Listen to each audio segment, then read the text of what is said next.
तुलसी जी का यदि स्पर्श हो जाता है, तुलसी जी का नाम कीर्तन किया जाता है, तुलसी जी को प्रणाम किया जाता है, तुलसी जी का वृक्ष लगाया जाता है, तुलसी जी को जल अर्पित किया जाता है और तुलसी दल से नित्य भगवत सेवा की जाए, तो बहुत जल्दी श्री कृष्ण प्रसन्न हो जाते हैं। प्रतिदिन जो तुलसी जी की भक्ति करता है, तुलसी का पौधा रोप करके तुलसी जी का सिंचन करना, तुलसी जी को तिलक लगाना, तुलसी जी को माला पहनाना, तुलसी जी की परिक्रमा करना, तुलसी जी को प्रणाम करना, वो कोटि सहस्त्र युगों तक ऐसा महान सुकृत होता है कि भगवान श्री कृष्ण के नित्य समीप रहता है जो तुलसी जी की सेवा करता है। जब तक मनुष्य की लगाई हुई तुलसी की शाखा प्रशाखा, बीज, पुष्प, सुंदर दल से तुलसी जी सुशोभित होती है, तब तक हजारों कल्पों में श्री हरिधाम में रहते हुए उसका कभी पुण्य नष्ट नहीं होता। जैसे एक दिन तो 1000 कल्प, 2 दिन 2000 कल्प, वो भगवान के नित्य धाम में महान सुकृत के बल से भगवत धाम में रहेगा, जो तुलसी जी का पक्का मान लीजिए। जब स्वयं में से तो तुलसी जी रोपण करके तुलसी जी का एक वन लगाया और रोज नवीन नवीन मंजरी तुलसी दल लेकर प्रभु के चरणों में, कहीं न कहीं तुलसी जी की कृपा हुई। वृंदावन, ये वृंदा अधिष्ठात्री देवी वृंदावन की है, इनकी कृपा के बिना। हे चंद्रादने, संपूर्ण पत्रों और पुष्पों को जो उतार करके सम्मान पूर्वक पहले प्रार्थना करनी चाहिए। हे वृंदा देवी, हे तुलसी जी, भगवान श्री हरि की पूजा के लिए या प्रियाजू की पूजा के लिए हम आपके कुछ मंजरी, कुछ दल लेकर के सेवा करना चाहते हैं, आप कृपा करके मुझे दीजिए। और फिर उतार दें, ऐसे नोचना नहीं, बहुत सम्मान से, बहुत प्यार से, तो तुलसी जी प्रसन्न होते हैं। जो मनुष्य तुलसी दल से श्री हरि की पूजा करता है, कोई भी पाप उसका स्पर्श नहीं कर सकता। पूर्व में किया हुआ कोई भी पाप उसको दंड नहीं मिलेगा, जो तुलसी जी की आराधना नित्य करता है। अब इतना जल भी ना चढ़ा दे, तुम्हारे पुण्य हो जाए और तुलसी जी अंतर ध्यान, अनुकूल जल, जैसे मान लो गमले पे हैं तो इतना बड़ा तांबे का रोज उससे अब भर के लोटा चढ़ा दोगे, 2-4 दिन में अंतर ध्यान हो जाएंगे तुलसी जी। बहुत विवेक से जरूरत है, मतलब भारी पुण्य होगा। अब इतना बड़ा लोटा रोज जल चढ़ाओगे तो 2-4 दिन में पीली होके अंतर ध्यान हो जाएंगे। भाई इतना जल, अनुकूल जल चाहिए। एक तांबे का छोटा सा लिया, ऐसे रोज डालो, उसमें कोई फर्क नहीं। और गमला उठाकर धूप में विराजमान करो। सेवा का मतलब क्या है? जो तुलसी जी को जल अर्पित करके तुलसी जी की सेवा करता है, हरि चिंतन करता, कभी कोई पाप उसका स्पर्श नहीं कर सकता। 100 भार सोना, 400 भार चांदी का जो दान करने का फल होता है, वो एक तुलसी दल उतार, जो अपने द्वारा लगाई हुई तुलसी दल, वो हरि के चरणों में अर्पित करो। ये 100 भार सोना और चांदी बराबरी नहीं हो सकती। कितना महत्व है। जो रोज तुलसी दल चयन कर, द्वादशी को न चयन करे, द्वादशी को मतलब बहुत बड़ा अपराध लगता है तुलसी दल का, इस मतलब तुलसी के वृक्ष का भी स्पर्श न करे। प्रणाम नमस्कार दूर से, एक भी दल नहीं टूटना चाहिए। द्वादशी को ऐसा हमने महापुरुषों से सुना है कि मंजरी और पत्र उतारना ये ठीक नहीं, बिल्कुल नहीं ठीक है। ब्रह्म हत्या का फल लगता है, अगर जो पाप लगता है अगर कोई द्वादशी को तुलसी चयन, बहुत सावधानी से। जिसके घर में तुलसी का बगीचा होता है, कई पौधे होते हैं, उसको कहीं तीर्थ जाने की जरूरत नहीं, उसका घर तीर्थ है जिसके घर में तुलसी के पौधे हैं। और यमराज कभी उस घर में किसी भी मरने वाले को लेने नहीं आएंगे। जिसके घर में तुलसी, लगा लो भैया तुलसी लगा लो घर में, काहे को यमराज को आने दोगे? सबके घर में तुलसी। कितना सुंदर पहले था। घर में आंगन होते थे, आंगन में एक बहुत बड़ा, और फिर उसमें तुलसी जी, और फिर उसमें 2-4 नर्मदेश्वर और शालिग्राम ऐसे, और फिर घर का हर व्यक्ति जल चढ़ाना, प्रणाम करना, नमस्कार करना, चार पर। कितनी पवित्र पद्धतियां हमारी थी। जब रसोई बने पहली गाय के लिए, फिर कुछ पक्षियों के लिए, फिर कोई संत महात्मा, कोई भिक्षु, ऐसा कितना पवित्र व्यवहार है। यहाँ जैसे हमने देखा है, ये रसोई बन रही ना तो धुआं नहीं खत्म होने पाता, वो ही सब अपवित्र किए हुए हैं, राक्षसी बुद्धि आती चली जा रही। तुलसी जी ये भागवती को बसते, हमें लगता है बालकनी तो होती है, बढ़िया बालकनी में कैसा उठाने धरने वाला स्टैंड लोहे का रखो कि तुलसी जी को विराजमान कर दो। जिसके घर में तुलसी जी विराजमान होती, उसके घर में यमराज कभी नहीं जाते। जो तुलसी जी का सेवन करता है उसकी सारी कामनाएं तुलसी जी पूर्ण कर देती है। तुलसी जी को लगाना, तुलसी जी का पालन करना, तुलसी जी को सिंचन करना, तुलसी जी का दर्शन करना, तुलसी जी का स्पर्श करना, मनुष्य के द्वारा जो मन, वाणी और शरीर से पाप हो गए सबको तुलसी महारानी क्षमा कर देती है, दग्ध कर देती है। पुष्कर आदि तीर्थ, गंगा आदि परम पावन नदियां,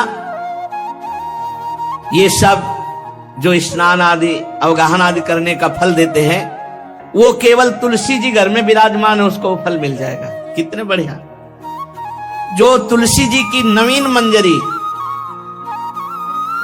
प्रभु के चरणों में अर्पित करके प्रणाम करता है, वो चाहे कितना भी अपराध किए हो, वो कभी यमपुरी को नहीं देखेगा, कभी यमराज के पास नहीं जाएगा। जो मनुष्य तुलसी काष्ठ का घिसा हुआ चंदन लगाता है, उसके सारे संचित भस्म हो जाते हैं, और क्रियमाण जो वर्तमान वो कभी उसको बांध नहीं सकते। तुलसी जी का काष्ठ का घिसा हुआ चंदन। जिसके घर में तुलसी की छाया होती है वहां पितरों को अपने आप कल्याण प्राप्त हो जाता है। जो श्राद्ध करने से लाभ मिलता है पितरों को, घर में तुलसी लगा के जो तुलसी की छाया बड़ा पितरों को तृप्ति मिलती है। चतुर्भुज ब्रह्मा जी सारंग धनवा श्री हरि के महामहिम स्वरूप की अनुभूति करने के लिए भी कहा है कि तुलसी जी का महान महात्म्य, अगर तुलसी जी का सेवन करे तो भगवान श्री हरि की महिमा को जान जाएगा। स्त्री हो या पुरुष, पुरुष नपुंसक नारीवा जीव चराचर कोय, सर्व भाव भज कपट तज मोह परम प्रीस होय। शरीर वर्दी है, हमारी पोशाक है, हम सब एक हैं, आत्मस्वरूप है, कुछ अलग नहीं है। शरीर केवल पांच भौतिक है तो सबका पांच भौतिक है, उसमें चिन्ह है स्त्री पुरुष के, बस इसके लिए भगवान की आराधना निषेध थोड़ी है। जो स्त्री या पुरुष श्री तुलसी जी के काष्ठ के मन के बना के, जैसे छोटी कंठी या बड़ी माला धारण करता है, श्री कृष्ण उसके बस में हो जाते हैं। यह है तुलसी जी की महिमा। परम सुहाग श्री कृष्ण मिल जाते हैं, और कौन सी हमें उपलब्धि चाहिए। हे गोप नंदिनी, तुलसी जी का सेवन करने से श्री कृष्ण वश में हो जाते हैं।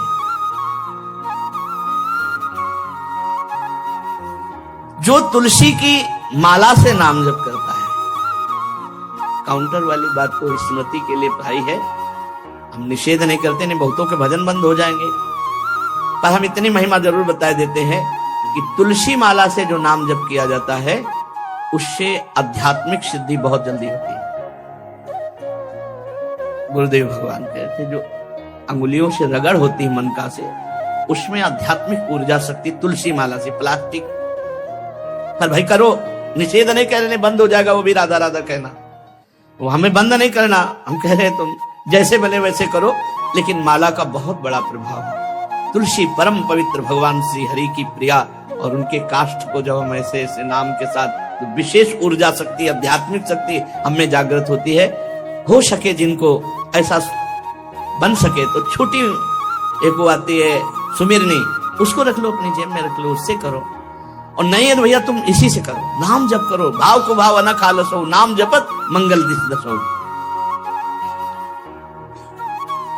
सुंदर सुंदर तुलसी जी के वृक्षों के समीप बैठ करके जो अनुष्ठान किया जाए वो बहुत लाभदायक।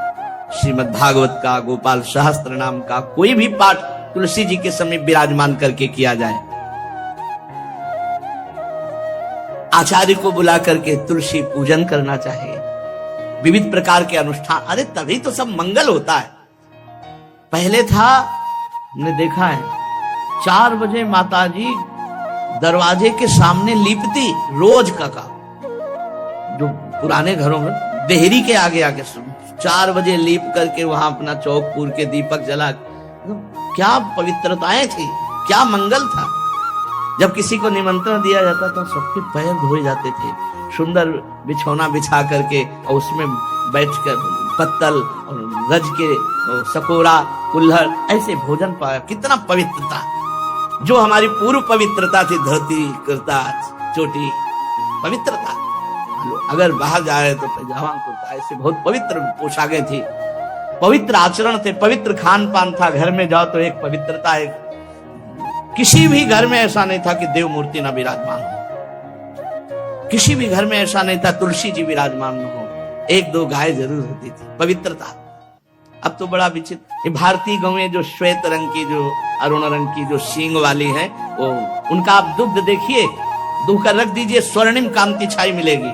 ये हमारी भारतीय पद्धति है, हविष्यान्न, इससे देवताओं का, भगवान का, सबका अभिषेक पूजन होता है। शुद्ध गाय जो हमारी भारतीय है, तीला है उसके जैसे निकला हुआ, वो भगवान ने सेवा की है। हमारे गोविंद भगवान का नाम ही गोविंद, गौओं के इंद्र। भगवान सुबह से निकल जाते थे, शाम तक गौओं को चराते थे। बड़ा तो किशोरी जी ने श्री तुलसी जी के पूजन की बात,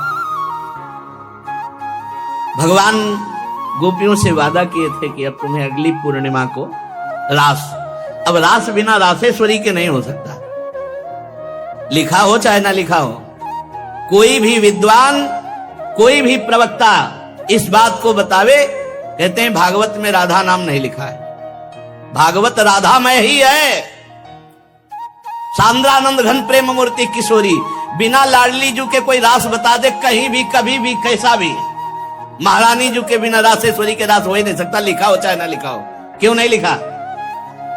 याते श्री सुख प्रगट कियो नहीं, जहां बोले राधा तो समाधि लग जाती हो, यहां 7 दिन में तक्षक काटना है।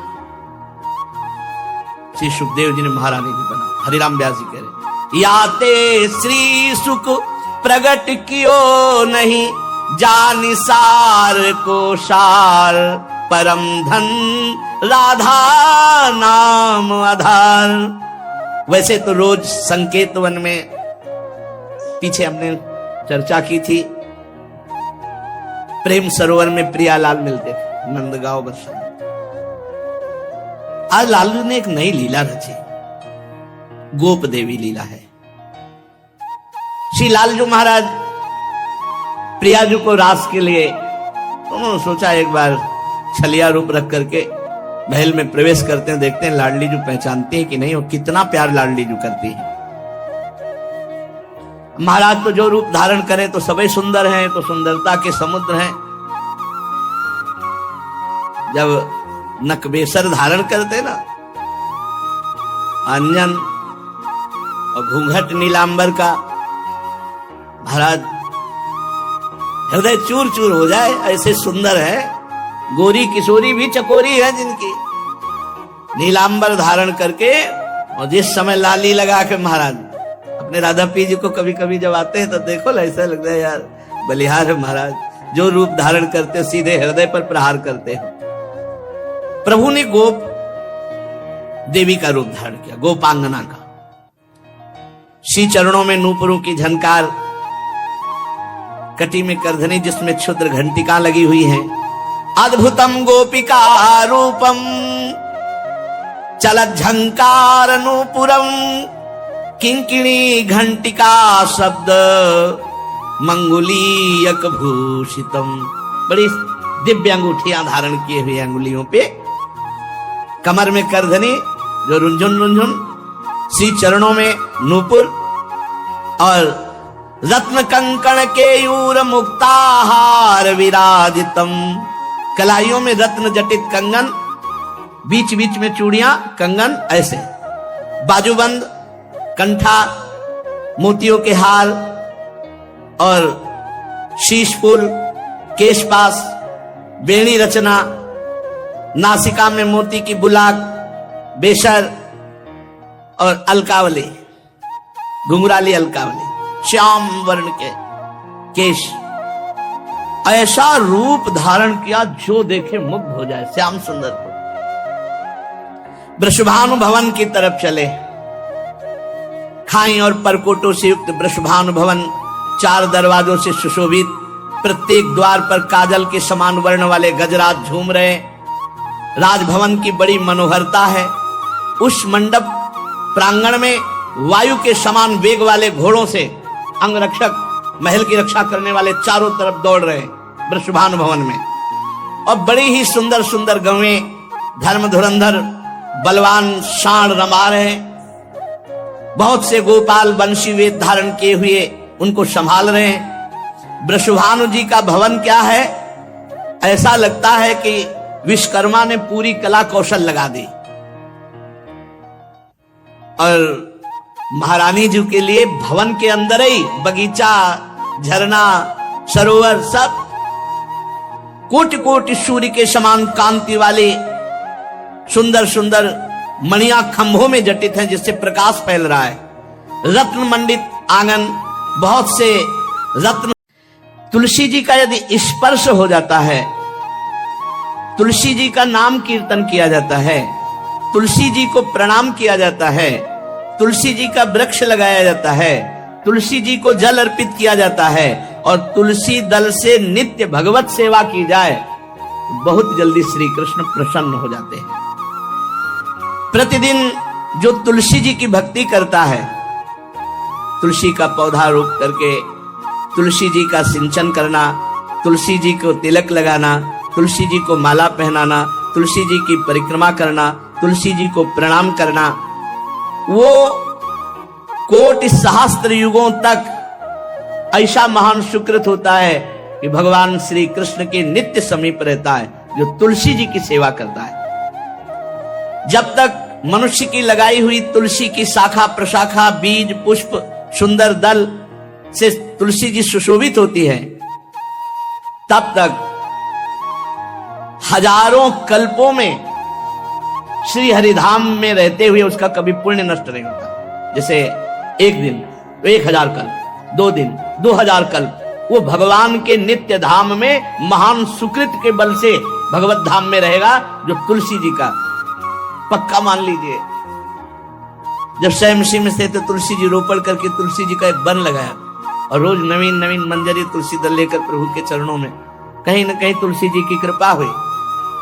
वृंदावन, ये वृंदा अधिष्ठात्री देवी वृंदावन की है, इनकी कृपा के बिना।